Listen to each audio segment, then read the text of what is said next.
真侪人哦会用黏鸟鼠的棒仔来掠鸟鼠，也毋过有民间团体是呼吁讲，这款黏鸟鼠的棒仔会对其他野生动物造成伤害。若去互黏到哦，存活率是无到5成。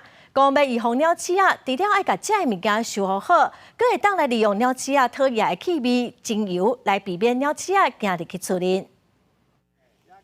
24节气的耕地，就是讲春天到啊，万物开始活动，所以台湾话有得讲耕地鸟仔拍食。搁来3月初5，就是耕地天气慢慢要转烧了。各地因为猎鸟翅膀伤到其他动物的案件嘛开始增加。台北市野鸟协会指出，这款含剂定定会黏到鸟仔、蛇还是狗仔、猫仔，因为黏甲真黏，动物在紧张、滚冷的时，都会造成愈大伤害。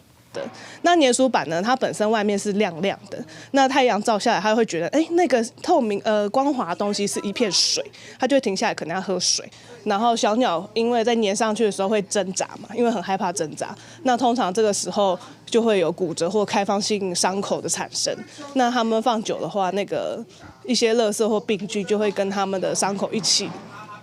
它就会发炎这样。事实上，这几年这款黏甲含剂伫咧英国、威尔士和德国等等有法律规定禁止使用，因为毋但含剂的效果歹，动物中含剂以后要恢复健康放生的几率增加，死亡的过程是真痛苦。台北嘛有民间团体要推动立法，希望在地方政府的动保自治条例，通禁止黏鸟翅膀这款黏甲含剂。民团表示，安尼会使减轻救伤资源的负担，免大项代志拢要塞对中央去。是兽夹或者是像山猪吊，它有被写在某些地方政府的自治条例里面去进行管制。政府的角度来讲，其实它是可以去进行管制的。那目前在台湾就是几乎是没有任何的管制，所以我们往往会看到的是地方政府的动保处来进行呼吁，可是好像政府能够做的其实就只是呼吁而已。那如果说今天是可以透过立法去做管制的话，其实政府的负担也就不会这么大。